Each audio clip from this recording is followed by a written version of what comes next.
এক বছর 12 মেয়ে তার বাবা মায়ের সাথে একটি ছোট শহরে বাস করত। সেখানকারই এক স্থানীয় কারখানায় তার বাবা খুব সাধারণ একটি চাকরি করতেন। তো এই রকম অবস্থায় তার মা দ্বিতীয়বার সন্তান সম্ভবা হলেন। বোধহয় এই সন্তানের ব্যাপারে তার বাবা মা কেউই মেন্টালি খুব প্রস্তুত ছিলেন না। এর মধ্যে কি হলো, কারখানায় এক দুর্ঘটনায় হঠাৎ করে তার বাবার মৃত্যু ঘটে। তো ভদ্রমহিলা শারীরিক এবং মানসিকভাবে খুবই এই পরিস্থিতিতে ভেঙে পড়লেন এবং অসুস্থ হয়ে পড়লেন। তো মেয়েটি ছোটোখাটো সমস্ত ব্যাপারে তার মাকে ঘরের কাজে হেল্প করতে লাগলো এবং তার মায়ের অ্যাকাউন্টে কোনো একটা জায়গা থেকে টাকা আসতো। তার মা প্রতি মাসে নিয়ম করে একবার গিয়ে টাকাটি তুলে নিয়ে আসতো, মেয়েটিকে হাতে করে নিয়ে, সঙ্গে করে নিয়ে। তো এই রকম অবস্থায় সে তার দ্বিতীয় কন্যা সন্তানের জন্ম দিল। মা অপূর্ব সুন্দরী ছিল এবং মেয়েটিও অবিকল মায়ের মতো দেখতে ছিল এবং ছোট বাচ্চাটিও খুব ফুটফুটে সুন্দর ছিল। তো মা তো দিনকে দিন আরও অসুস্থ হয়ে পড়তে লাগলো। তো এই করে বছরের পর বছর কাটতে লাগলো। বেশ কয়েকটা বছর কাটার পরে মেয়েটি যখন কলেজের পড়া কমপ্লিট করছে, সেই অবস্থায় তার মায়ের মৃত্যু ঘটলো এবং ছোট বাচ্চাটাও ততদিনে 7-8 বছরের হয়ে গেছে। তো এই রকম পরিস্থিতিতে মেয়েটা যখন বুঝতে পারছে না যে কিভাবে সে তার সমস্ত দায়িত্ব কর্তব্য পালন করবে, কিভাবে তার সংসার চালাবে, তার বোনকে বড় করবে, বোনকে মানুষ করবে, কারণ সেটা বোন কম আর সে তার মা বেশি ছিল। তো এই পরিস্থিতিতে অন্য একটি শহর থেকে এক ভদ্রমহিলা এলেন হঠাৎ করে এবং তিনি বললেন তিনি নাকি তার মায়ের পূর্ব পরিচিত এবং তার শহরে, মানে নিজের শহরে একটি বড় বিউটি স্যালন আছে। তো সে বলল যে তুমি চাইলে তুমি তোমার বোনকে নিয়ে আমার সঙ্গে যেতে পারো এবং সেই স্যালনে কাজ করতে পারো। তো মেয়েটির কাছে তো আর কোনো অপশান ছিল না। সে তখন বোনের হাত ধরে সেই মহিলার সঙ্গে তার স্যালনে কাজে যোগ দিল। তো সেটা কোনো একটা স্টেটের ক্যাপিটাল ছিল।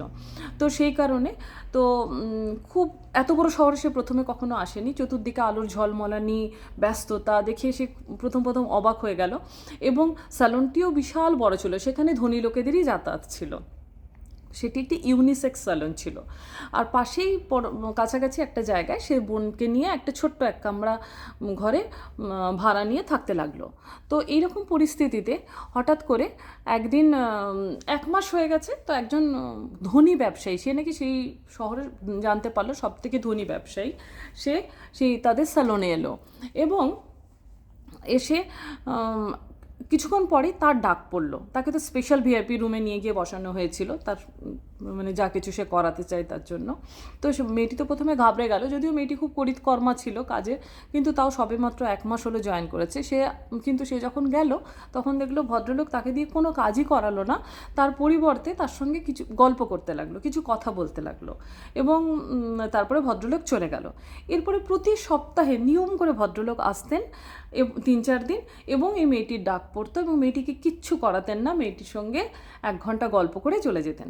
তো এইভাবে তার সঙ্গে একটা বন্ধুত্বপূর্ণ সম্পর্ক তৈরি হলো। ভদ্রলোকটি 50 ঊর্ধ্ব ছিল, হ্যাঁ, এবং বিপত্নিক ছিলেন। তো ভদ্রলোক হঠাৎ করে তাকে অবাক করে দিয়ে বললেন যে তুমি এই স্যালন থেকে যে টাকা পাও তার থেকে আমি 4 গুণ তোমাকে টাকা দেব, তুমি আমার বাড়িতে গভর্নেন্সের কাজ করো। তো মেয়েটি তো খুব সুন্দরী ছিল, তার সাথে সাথে সে তো খুব অভিভাবকহীনভাবে বড় হয়েছে, তো সে পুরুষের চোখের ভাষা বুঝতো। তো এই বয়স্ক মানুষটির চোখে সে কখনো কোনো রকম খারাপ ইঙ্গিত দেখেনি।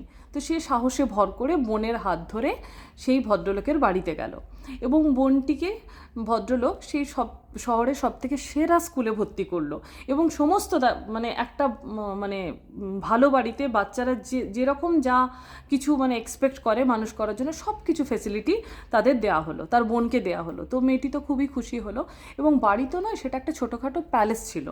ভদ্রলোক তো আগেই বলেছি বিপত্নিক ছিলেন, তার 2 ছেলে ছিল। বড় ছেলে 26 বছর বয়স, খুবই সুদর্শন, কিন্তু বয়স অনুপাতে একটু বেশি গম্ভীর ছিল এবং সে পড়াশোনা কমপ্লিট করে বাবার ব্যবসায় জয়েন করেছিল। ছোট ছেলে বিদেশে থাকতো।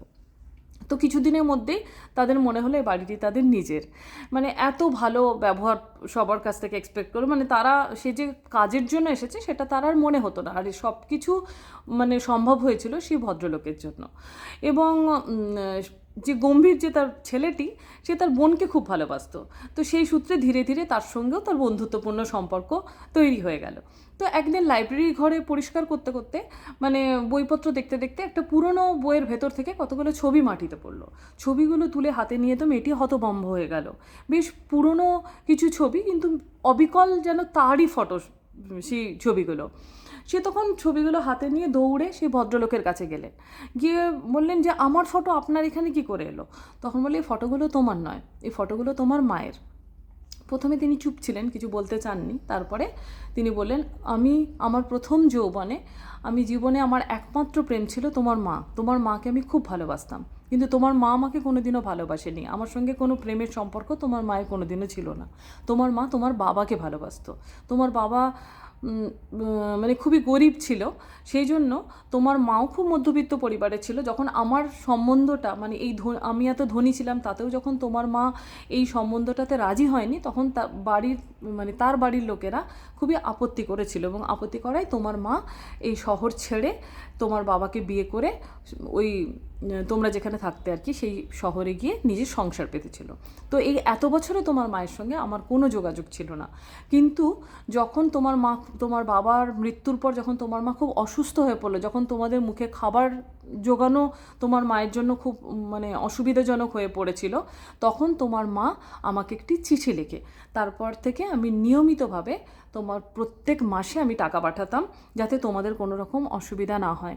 এবং তোমার মায়ের মৃত্যুর খবর পেয়ে আমি স্যালনের ওই ভদ্রমহিলাকে তোমার বাড়িতে পাঠাই এবং তোমাদের দুজনকে নিয়ে আসি, এবং এখনও পর্যন্ত যা যা বা বাকিটা তুমি নিজেই জানো। তো মেয়েটির তো এই সমস্ত শুনে অভিভূত হয়ে গেল। সে শোকে, দুঃখে, ভক্তিতে, ভালোবাসায় সে ভদ্রলোকের হাঁটু দুটো ধরে কাঁদতে লাগলো। কিন্তু তার পরিবর্তে ভদ্রলোক তার মাথায় হাত রাখলেন, মনে হলো যেন একটা পিতার স্পর্শ পেল। এবং পরবর্তীকালে ভদ্রলোক তার বড় ছেলের সঙ্গে মেয়েটির বিয়ে দিল, এবং এইভাবে তাদের দুই বোনের সমস্ত দায়িত্ব তিনি নিজের কাঁধে তুলে নিলেন। এই হচ্ছে প্রকৃত ভালোবাসা। যে মেয়েটির থেকে তিনি কোনোদিনও কোনো ভালোবাসাই পাননি, তার একতরফা ভালোবাসা ছিল, এবং যে মেয়েটি তাকে রিফিউজ করে চলে গেছিল নিজের প্রেমিকের সাথে, কিন্তু সে তার নিজের ভালোবাসাকে মনে রেখে সেই মেয়েটির সন্তানদের সারা জীবনের দায়িত্ব পালন করলেন। এই হচ্ছে প্রকৃত ভালোবাসা, যা কোনো কিছু পরিবর্তে এক্সপেক্ট করে না। আজ এইটুকু।